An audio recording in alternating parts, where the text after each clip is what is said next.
woman rabbi to do something at one of the schools I serve. And she said, let's come up with something, as I was sharing with you, besides thoughts and prayers. Let's do something creative with our words. So as you move to quiet, possibly something creative will come, and you can tell me later if you came up with something, because I need that. It's a rather, so many times often thing we're saying these days with all the tragedies. We're remembering each other in our thoughts and prayers. How else can we say that to be creative? So let's take a moment and be with the people.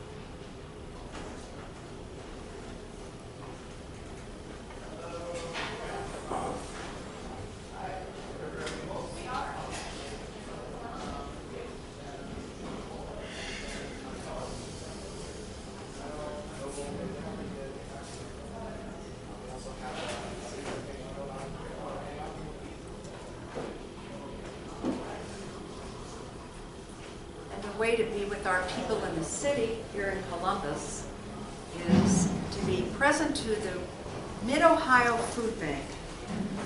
Jeff Martin, who is our director here at the Cultural Arts Center, is going to share with us how it is that we connect with the city through our purchasing these beautiful bowls, filling them with a delicious soup, and thinking of those who are hungry and need our help.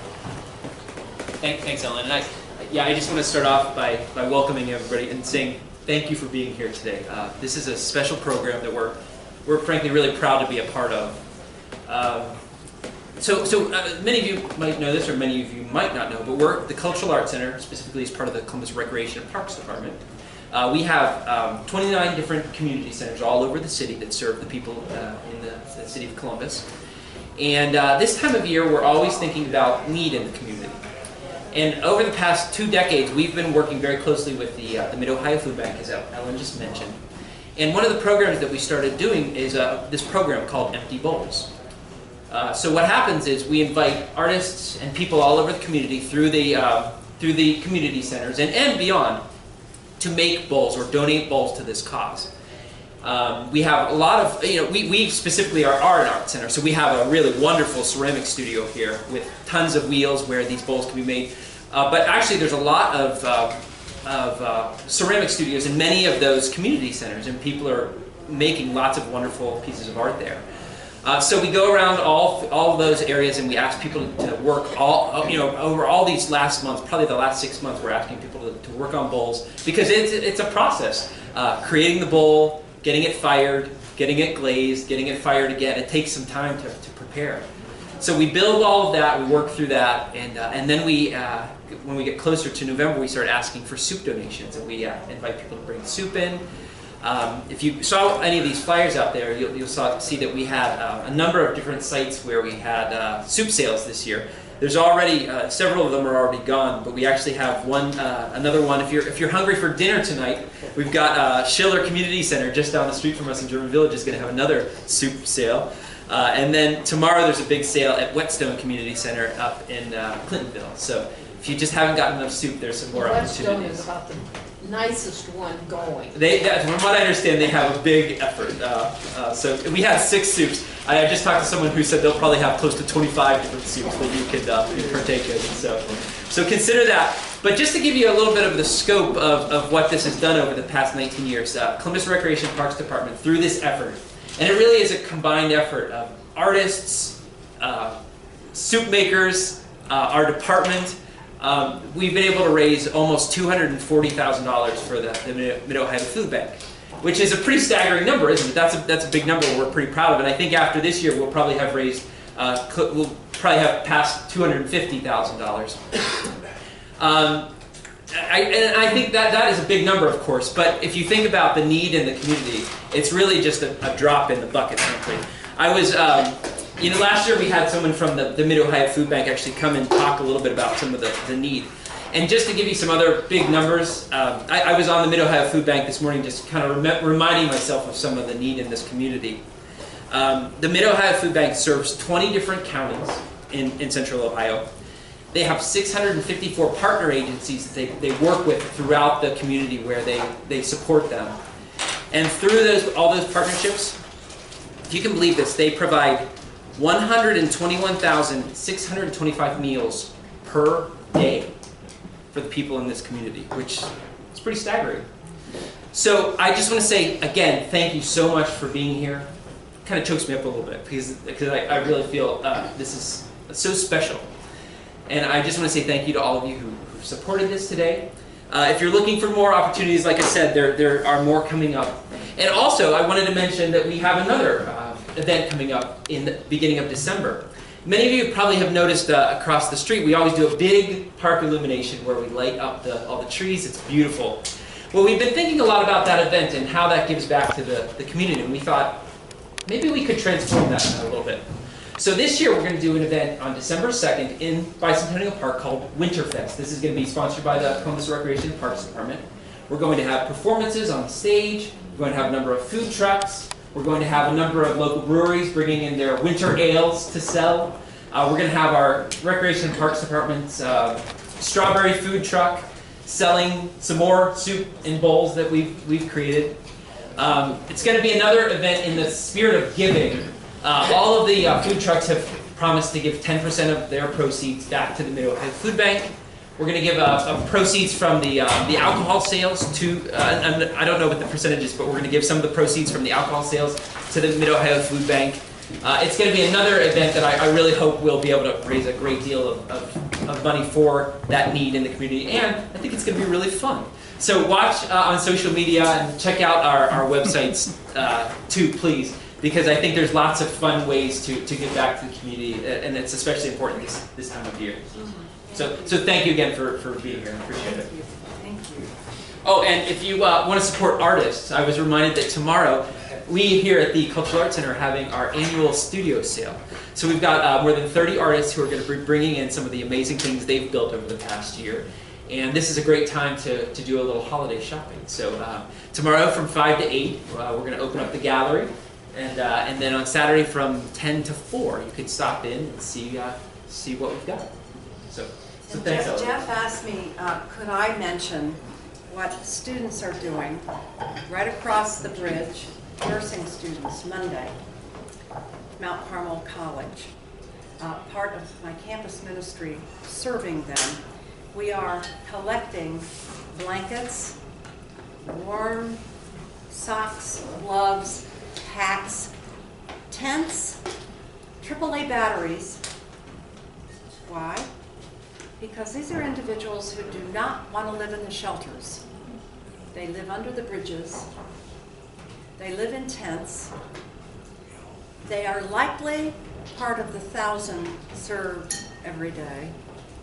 And the question is, do we enable them? I'm not going to get into it. I want to embrace them rather than displace them at Green and 315. And we'll do our best to politically help, counseling that will help them live in community. So let's do this together and rejoice that hundreds of students are going to be present to this. Where do you take the donations? We're taking it out on a truck through street medicine out of the hospital. And we go from place to place to be present. Yes? Down in the village here, we do on Saturdays, we feed the needies, breakfast. So if there's anything we can get them clothes or whatever they need. Yes. I'm in the next class down with Michael. If you ever have any clothing, cleaning out your closets or whatever. We give them clothing. We serve them breakfast on China and give them milk silver. And it's just a wonderful atmosphere. If you ever want to work, the churches down, the Methodist churches down in the village do that on Saturdays. Yes. To kind of give you an idea of what the Mid-Ohio Food Bank does, you know, with the money, with the food, I answer phones at Hands On Central Ohio for 4 hours on Monday mornings, sending people to the food pantries. Tuesday, which was 2 days ago, after a while you lose track of what day it is, the Christmas baskets went up for people to put their name on the list to get a Christmas basket of food. And we have roughly, at that time, 1,200 boxes available. And I volunteered to come in on my, I just happened to have some time on Tuesday, so I went in for 4 hours from 10 until 2. And when I left at 2 o'clock, that was the first time all day that the number of people on hold to get their name on the list was below 100. And we have, it's not unusual to have a huge number of people on hold asking for food. And we just, sometimes we just can't, you know, just like that particular one. Wow. It's mind-boggling. Yeah. Yeah. It really is. And thank you for, your empathy moved me. Did anybody sense that? Thank you. Well, again, thank you all for being here, for joining us.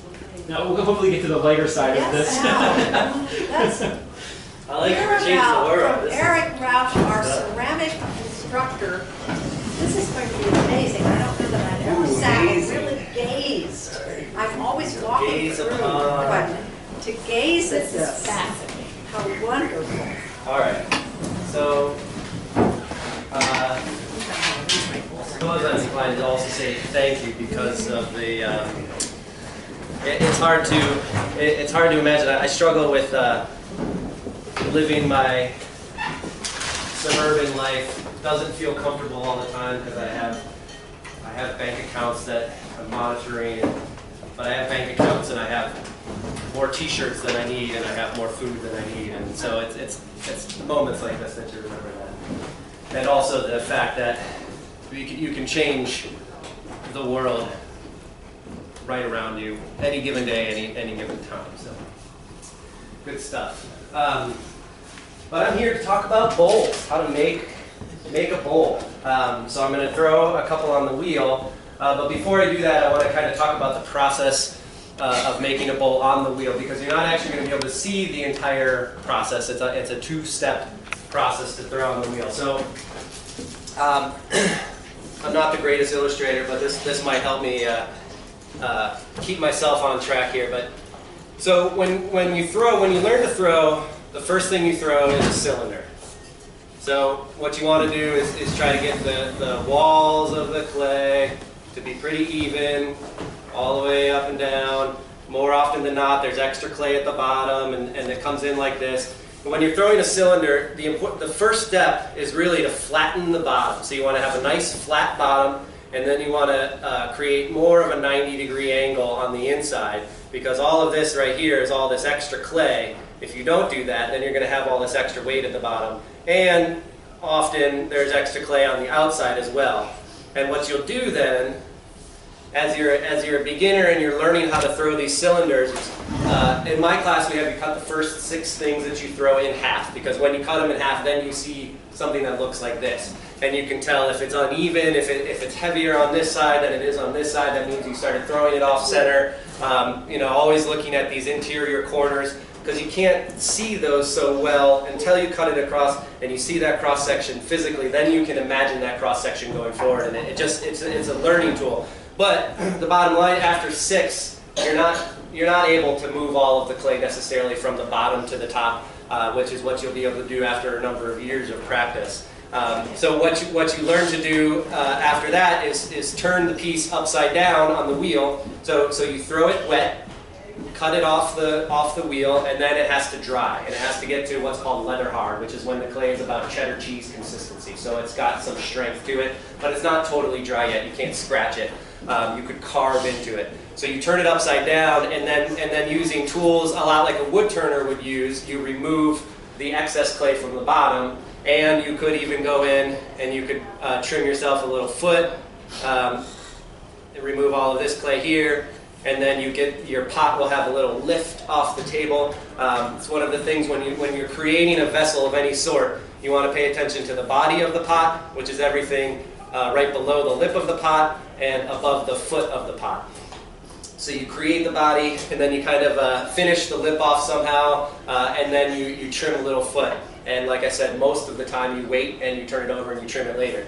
So the drying time could take, if you're in the studio and you have your own studio and maybe some fans, some plaster, you could dry it out in a number of hours. So you could potentially make a piece, a bowl like I'm going to make today, in one day. But more often than not, you wrap it in plastic and you leave it for a couple days. So to make one bowl takes, with that drying time included, anywhere between 1 day and 7 days to make it. And then you have to dry it for a couple days before you put it in the kiln and bisque fire it. And then once it's bisque fired, you put the glaze on it, and then you fire it again. And then if you're lucky, it turns out. So there's so many steps in between. You'll see me do just the first step, and it's going to look like, oh, cool, we made a bowl. And it's way far away from being finished with that bowl. So what I'm going to do with the bowl shape, and what I tell my students is that everything you see, cups, pitchers, vases, everything comes from a cylinder except for a bowl and a plate. Bowls and plates should be thrown differently. So let me think about this for a second when I do this. So what I'm going to throw today is going to be some version of, this will be sort of the outside walls, and then the thing that I'm really caring about when I throw this bowl is this interior curve. And it's going to look even better than that because I have the wheel spinning. I'm not using my free hand trying to draw. But what I'm trying to do is create a perfect half circle on the inside of the bowl. And then I'm worried about maybe the top third or so of the pot. I want to throw that to be the correct thinness. All of this down here is going to be left as extra clay. The mistake that I see people make, and the mistake that I made for years, is that you learn how to throw a cylinder and you're just doing your best to get all of the clay from the bottom to the top. And it's this thing about practice and repetition, and you feel like, oh, I don't have the skills to do that yet, so you keep practicing and you keep practicing. So when you move from a cylinder to a bowl, then all of a sudden you feel like you need to throw a bowl when you're sitting at the wheel. So what you do is you leave less clay down here, and you throw what you want the bowl to look like eventually. But the problem is you're dealing with wet clay, and you have to give yourself the ability to use clay at the consistency, it has different strengths and different consistencies. So when it's wet, it likes to be pulled and it likes to be stretched, added to, and all that good stuff. But it doesn't like to hold itself against gravity. So if you have any of this overhang happening here without this clay underneath, gravity is going to start pulling on it. Not only that, I'm going to use a tool called a rib. It's got a little shape in it. I'm going to use that to help shape the inside. And again, if I don't have this clay in here, I'm going to be pushing on that, and it's going to cause this to sag down here. And then I'm going to have, instead of a nice curve, I'm going to have kind of a curve with a lump in the middle and then a curve on the other side. So the biggest thing is to give yourself this extra clay, let it set, and this is a good deal. This is a good thickness of clay, so that drying time that it takes for you to be able to turn over a cylinder, you got to extend it by either a few hours if you're doing it in one day, or a couple days. In the studio, the way that classes are set up here, it's usually best to throw things, wrap them up, come back next week, and then open them up at the beginning of class. Hopefully they'll be a little too wet, and then you can monitor them for the next hour or two and turn them over and trim them. Yes? I'm an artist or a craftsman in a different field, so Okay. I don't work with clay. But is this clay very much like what kids play with? The consistency or? Yeah, well, kids' clay, it depends. If you're talking about Play-Doh or like an oil-based clay, no, not really. Kids do play with this clay, yes. There's oven drying clay, it's different from that. There's polymer clay, it's different from that. So this clay is, it's only moldable because of the water in it. And then when it dries, it becomes this dusty, powdery stuff. So it's really not great for like something in the kitchen because it gets so dirty. Unless you're my kid and there's clay everywhere, it doesn't matter. So she loves it. So in some ways it's similar, and you can do some of the same things. But really, what I teach when I'm teaching my class is I'm trying to give sort of a technical understanding of clay, and we can pass this around while I'm talking. You can take a look. This has different shapes on it, and the cross hatches are what would be trimmed off. So I give you an idea, looking at some cross sections there. So when I teach my class, it's all about trying to give a good technical understanding of the material. It's like any medium, but it really is. It's maybe more similar to glass.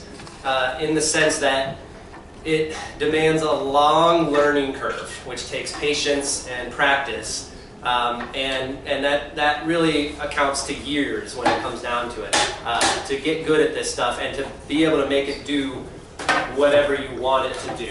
I've been fascinated with clay since I was in high school. I'm smart enough to get decent grades without trying too hard, and that's kind of how I did most things in school. I just listened and did my homework.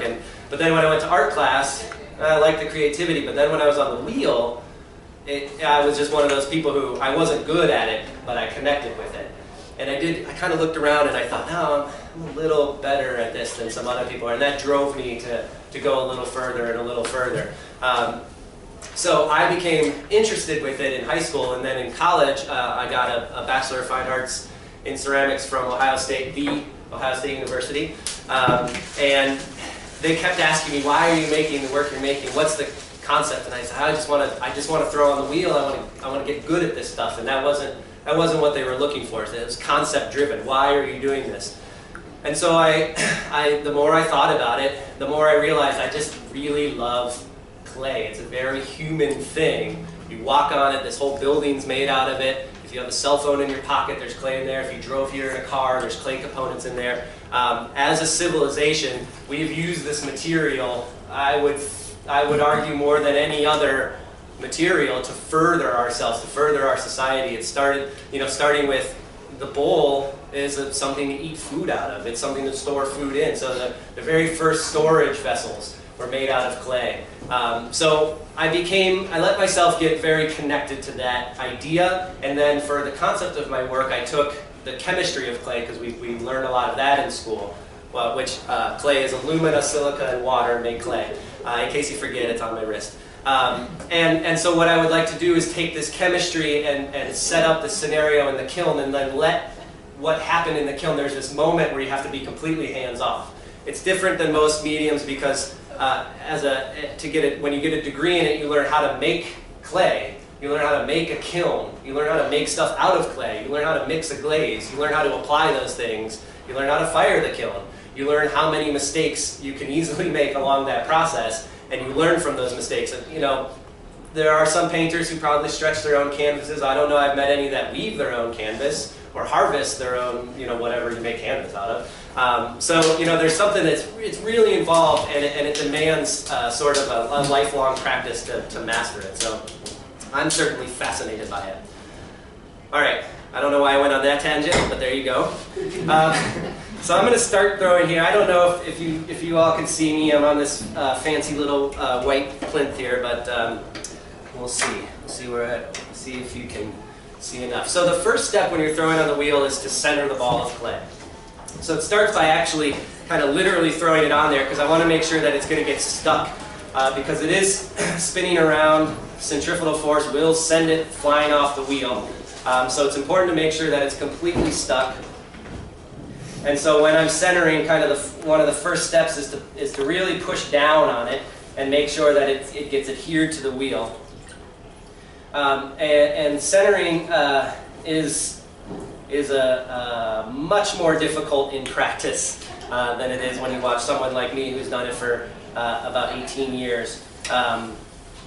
It's all about using whatever force you can use to manipulate the clay, because when you start throwing, what happens is the clay manipulates you, and you end up moving with it rather than moving the clay. So, you know, the big things are to kind of put your elbows in your thighs, and there are certain things that you'll hear people say over and over again, and those are all good tidbits, and it's good to hear, you know, as many different versions of it as you can, because what the reality is what's comfortable for you, what comes to you through your practice is what's the way to do it. There's no one way to do it, and as you practice, you get muscle memory, and that's your muscle memory. That's the stuff you're making up. So we'll call this centered, and again, everything comes from a cylinder except for a bowl and a plate, and this is where it starts. So I've centered this differently than I would have if I was going to make a cylinder. If I was making a cylinder, I would have gone more narrow and a little bit taller. Since I'm going with a bowl, it's a little wider and a little flatter.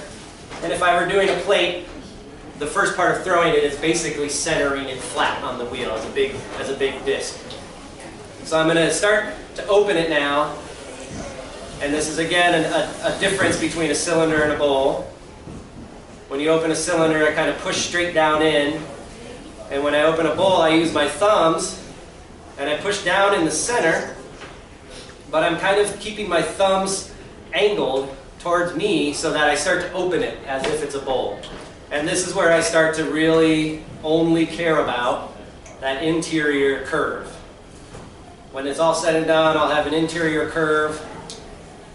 And like I said, about the top third of the wall or so will be to the correct thinness. So I'm pushing down in the center and bringing it out towards the side, just like I would if I were flattening the bottom of the cylinder. But because I want that curve in there, as I pull my hand out, I'm allowing it to kind of travel upwards slightly. And I'm not so worried about the outside of the pot right now. I can trim off any issues that might happen from the outside being a little uneven or having some unwanted throwing lines in there right now. So still kind of opening it, but now I'm so far into the opening process that I'm getting close to where I'll start pulling the walls of the bowl. So what I'll do is grab my rib here. I have two different ribs today. They're both this green plastic material. It's kind of a newer clay company called Mud Tools. They just have good shapes. This one is good for throwing bowls on this side, and I've got the nice straight side here. A good 90-degree angle if I wanted to clean off some of the clay. I can use this to scrape the wheel. This one, I believe, was designed for making bowls. You can hold this in any which way and get a slightly different curve, including this kind of interior, if you wanted to do that on the lip or on the outside of the bowl. So, you know, it's a lot like any craftsperson or artist at any medium knows that if you want to, you can go spend a lot of money on your tools and materials. It's kind of up to you. The one that you typically start with, the kind of beginner toolkit, comes with a wooden version of this, and that was it was probably only about 15 years ago or so that this plastic rib company started, and they got really popular. Now there's a couple of them. The craft movement has been growing in the United States since the 60s and 70s, and commercially, people have picked up on that. So there's plenty of companies trying to sell you good stuff. All right, so I'm looking at this curve. You can't see what I see. Sorry about that. It's kind of nice. So I've got the curve, and I've basically opened it up now. So now I'm going to work on the outside of the bowl. And what I was mentioning there before about these kind of uneven marks, I've got a little lump on the side here. There's an indentation above and below it, and then it kind of comes out a little bit at the bottom. So the first thing I'm going to do is kind of even that out. when I throw anything, I throw with a sponge in my outside hand. It's a habit that I developed. I watched someone else do it and I tried it and I liked it. Some people don't like it because I have the sponge in between my fingers and the clay.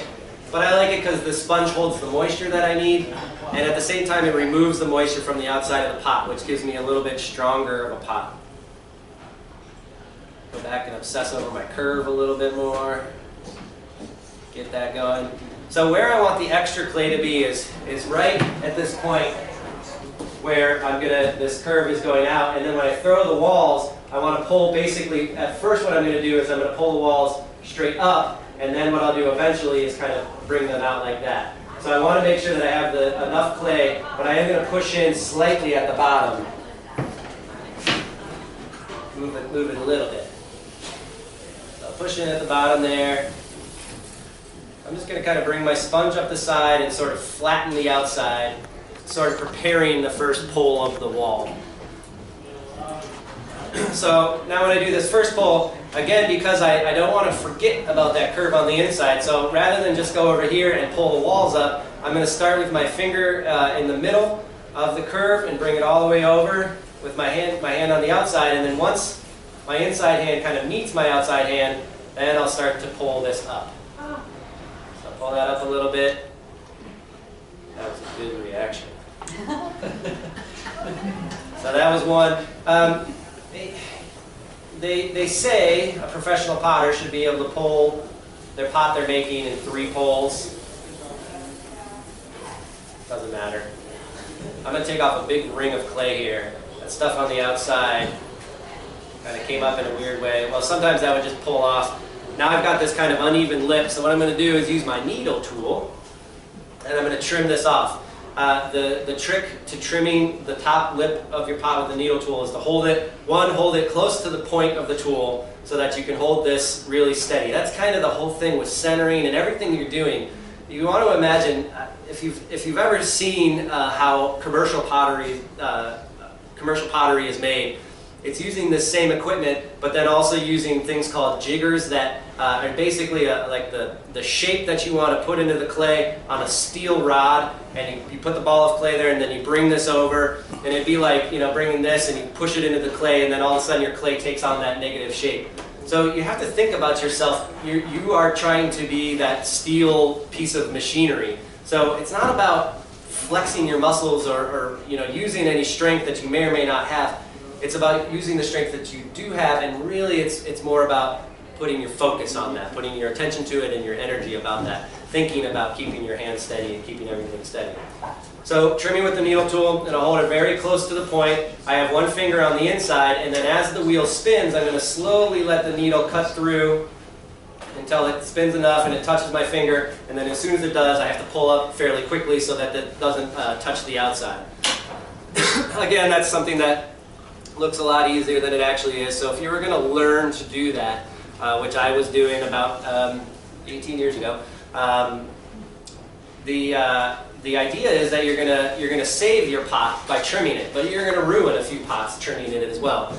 So the best thing to do is to throw what you might call a sacrificial cylinder. Throw a cylinder and then trim it 12 times. By the time you trim down to the bottom, you're going to have a pretty good idea of it, and you've already kind of let go of that cylinder. That's what throwing on the wheel is all about too, is kind of letting go of not so much your pride, but you should be proud of what you're doing, but the thing that you're making is not all that great yet. You have a lot of time between this and, you know, a beautiful glazed bowl. So it's important to realize that, yeah, it took you 30 minutes to center it and 20 minutes to make it, but cut it in half and smush it up and do it again, because it's really about the muscle memory. So you can reuse the clay? You can reuse the clay, yeah. You have to do a little bit of processing. You have to re-wedge it. You can't just kind of bunch it up and use it right then. But yeah, you can reuse clay. Clay can be infinitely recycled until it's been fired the first time. When you put it in the kiln the first time, it goes to about 1800 degrees, and that immense amount of heat changes it chemically, and then it can't be broken down anymore. So another pull, start in the middle, follow the curve. I'll pull this up. So after this one, we're pretty close to Depends on what size bowl it is, but right now my walls from where my finger is on the outside here to the top are pretty even, and they're about 1/4 of an inch. So maybe I'll go one more, follow that curve. Now I'm going to push into the curve there, and that's another big benefit to having that extra clay down there, is that I can really push into it. Go back to the drawing over here. I can really push into it and give myself some extra volume with my rib there. So I might start, sorry Margaret, I might start with, you know, all of this extra clay here, and then as I do this curve, every time I push in there, I can push in a little more, and a little more, and a little more, and because I have that clay under there, it's no problem. So it really is a way to give the interior of your bowl some nice volume that you wouldn't be able to do if you didn't have that extra clay under there. There's a whole notion that you shouldn't be trimming your bowls, or you shouldn't be trimming your pots because you should be good enough to throw, and that's really just a silly, I don't know where that came from. I think it came from being in college and being competitive with people in college. And it was in college that I was frustrated with that because I felt like maybe I wasn't good enough. And then I was looking, Ohio State has a sister program with a school in China. The artists from here go to Zhengzhou, China. I didn't go, but a friend of mine went. He brought back this big pot. He shipped it on a crate. It was a 6-foot tall pot and made out of porcelain. And he kind of was talking about it. And then I looked up videos, and I learned that the masters, the ancient masters, knew the process of working with clay. So they make these very thick pots, and then they let them dry, and then they trim them down because the clay is strong enough. They trim, and that's what I did. I went, oh, duh. That makes perfect sense. And then, you know, the guy that says you shouldn't be trimming because you're not good enough is somehow saying that this ancient technique is not good enough, and that's just silly. So it really is, the silly thing is not realizing the process, the importance of the process, and understanding the material, and only pushing it as far as it can be pushed.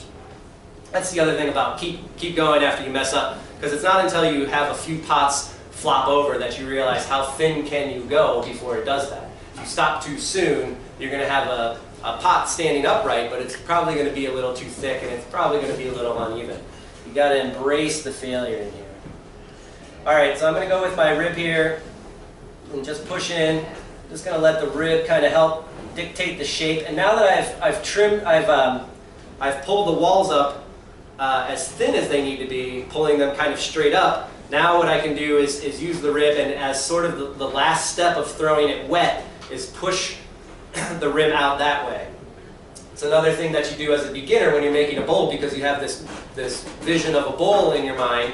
You start to throw that right away, and if you want a pasta bowl or an open soup bowl or something like that, you might try to throw the walls like that. And as you're trying to thin the clay and pulling it to make that shape, you have centrifugal force and gravity fighting against you, and it's not going to work. So you learn after that fails a few times, if you stick with it, you learn that if you pull straight up, it's just like pulling the walls of a cylinder, and then one of the last things you do is open it up, and then you stop your wheel, so you have that centrifugal force, that motion stops. So I'll do that here. I can flare out this lip a little bit. Keep one finger on the outside. I've got my 2 fingers on the top on the inside. Just kind of push outward. Bring that up. Compressing the lip is very important. Compressing the lip is just what I'm doing right now. I have my sponge and my fingers. The clay is running through those. It's smoothing the lip. And I talk about this in my class too. Compressing and smoothing are the same thing. Just using different semantics. And when you're talking about smoothing, I think you're talking about how aesthetically it looks. You're giving it a nice smooth surface. Clay has this interesting thing when you roll it out or when you wedge it, it's got this kind of satin look.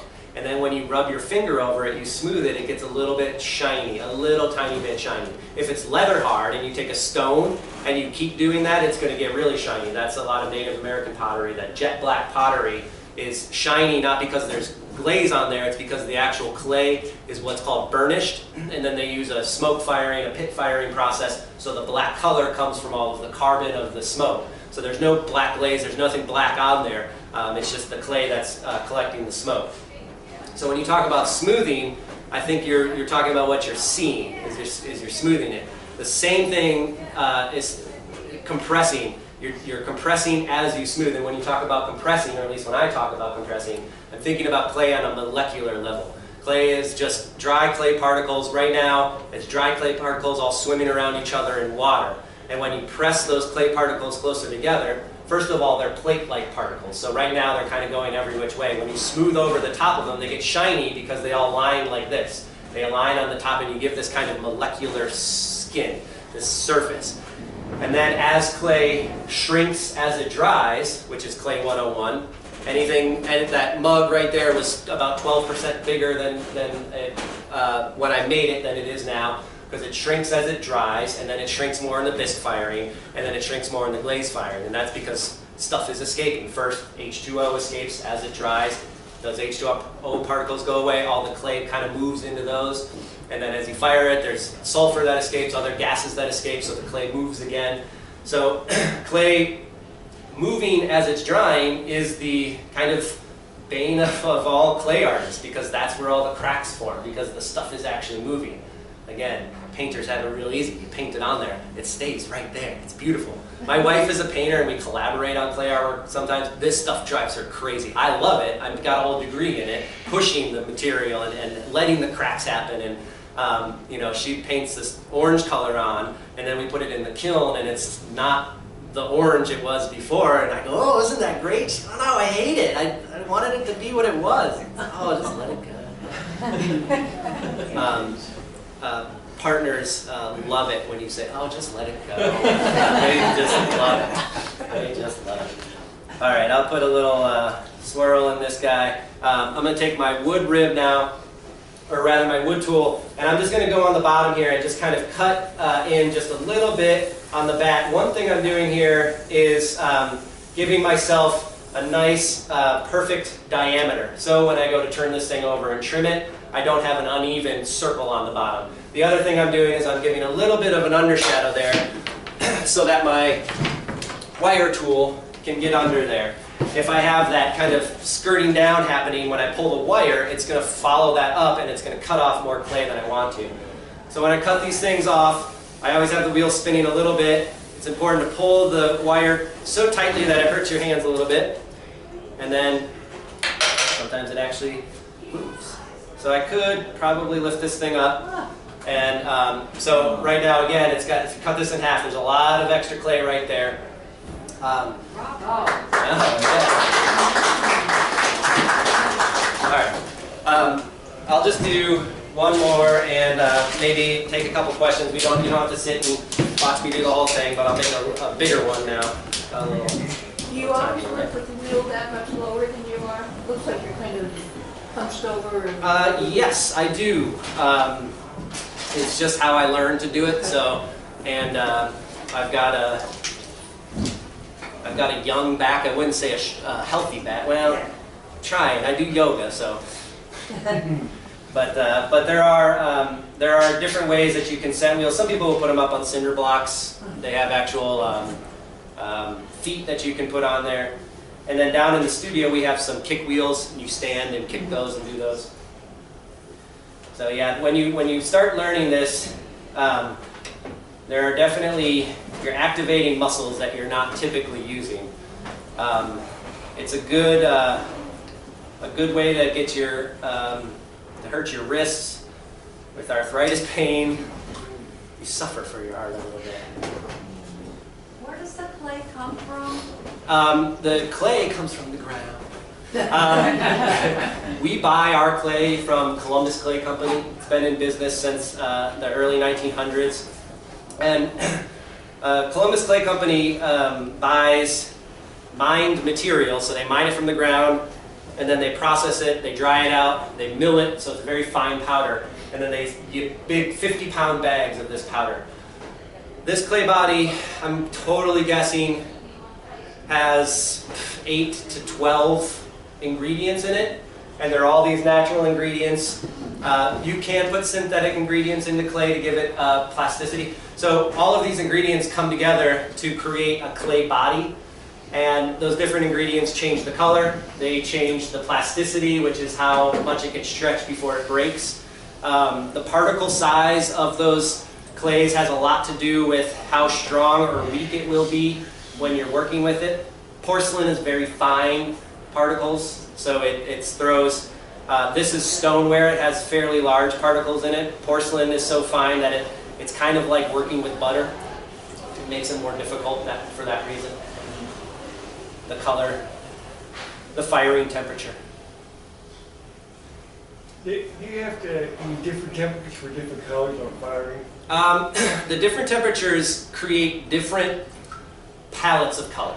So yes, there are certain colors that you can only get at say the high fire temperature, as opposed to the mid-range temperature, as opposed to the low fire temperature. But I mean, you can get reds, blues, and greens, and yellows, in all different temperatures. But they're going to look differently. And then there's all these other types of firing, atmospheric firing, salt and soda firing, where you use a traditional gas kiln, and when the kiln is glowing red, for salt, you take newspaper and big coarse table salt and make like burritos of salt, and then you open a little hole and you chuck them in there, and as soon as it hits that, it's about 2,000 degrees, as soon as it hits that, it volatilizes, and the salt just goes into the atmosphere, and then it attaches to anything that's clay. So you can put unglazed clay in there, and it comes out shiny with this salt glaze on it. Soda ash, soda firing is the same thing, but you use soda mixed with a little bit of water, and you use like a sprayer, like a weed sprayer. You spray that in the kiln. If you fire a kiln, there's a wood kiln you can fire. If you fire it, it takes about 3 days, because it takes a while to build up the heat, and you're pumping wood in there. They use up to 3 cords of wood for one firing, which is a tremendous amount of wood. And someone's got to split it, and someone's got to be there all night throwing it in there. But you put so much wood in there that the ash, it builds up a lot of ash, and the ash ends up doing the same thing that salt does. The ash will travel through the kiln, it'll stick to the side of the pot, and then because of the long firing and the tremendous heat, it'll melt into a glaze and do that. Speaking of firing, so a cone 6 with stoneware and a cone 6 with porcelain, can you put it all in the same cone 6 Yes. digital kiln? Yep, you sure can. The firing, the first firing is always, no matter what clay you're using, is the same temperature range. It doesn't have to be a specific temperature, but porcelain, stoneware, if you're going to raku fire or anything, they're all fired to somewhere between 1600 Fahrenheit and 1850 Fahrenheit. Those are all my recollection of the temperature. Potters talk in cones for cones.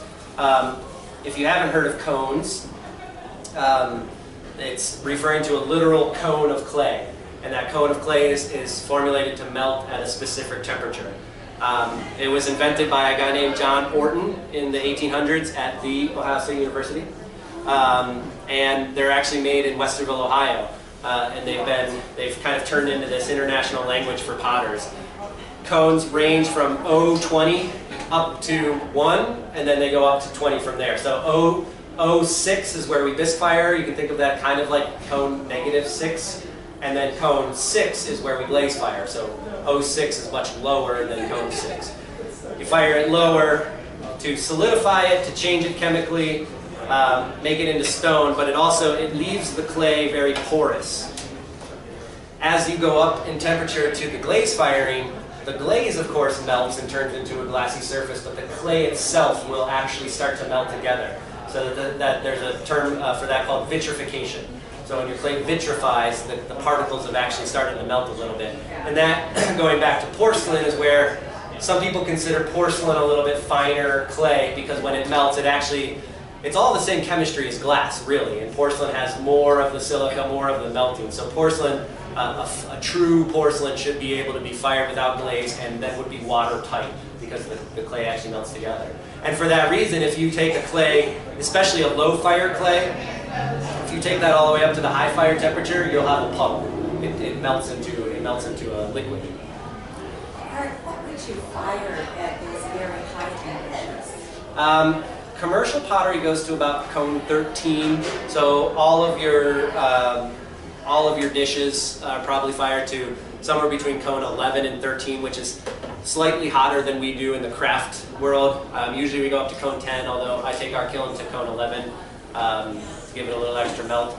And then there's a whole nother world. So Ohio State, we have the Hopkins Hall where the art's happening, and then right next to it, Orton Hall, where the ceramic engineering is happening. And that's where you're taking this, these are the humans taking the material and really pushing it.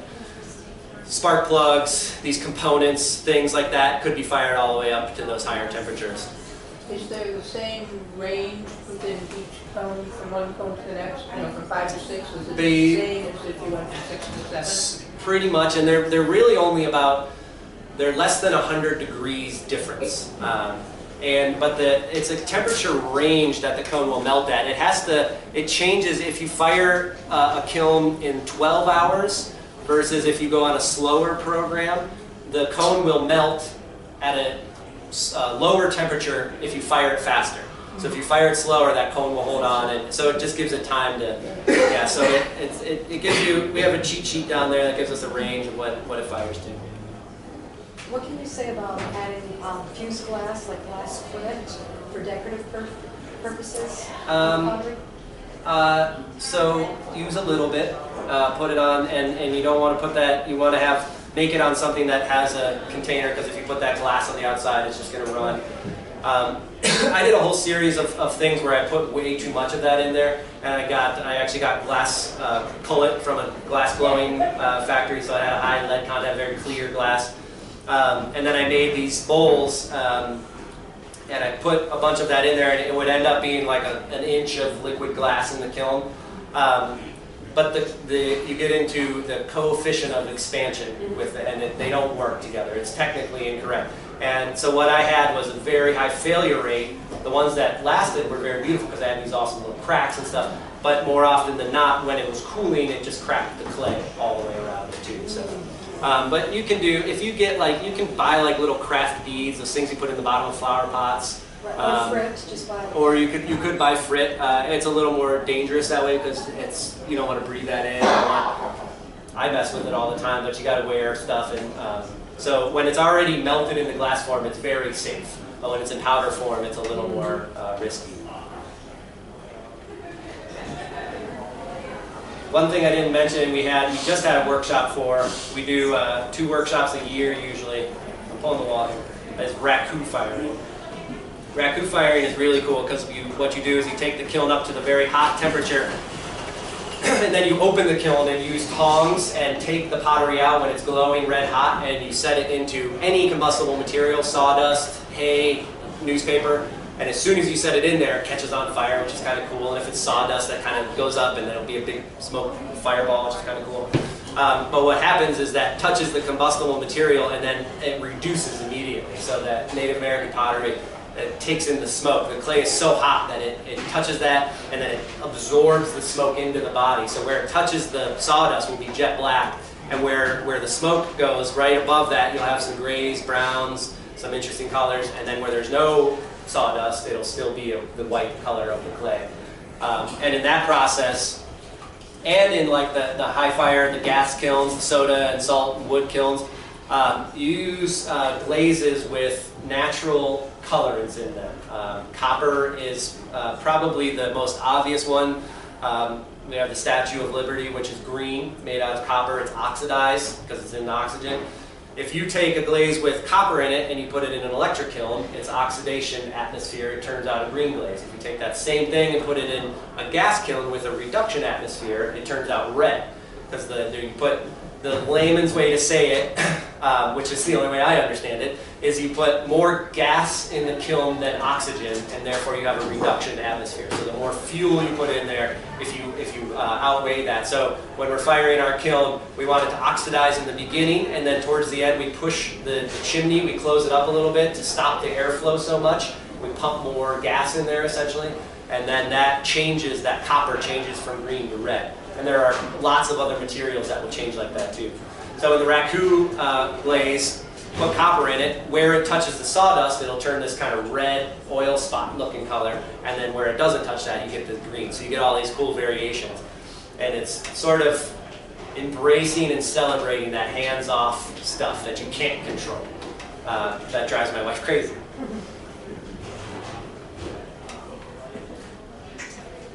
Well, Eric, as we come to one bell Yeah, of this day, I'm gonna go teach.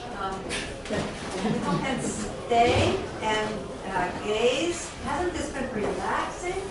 Oh, thank you.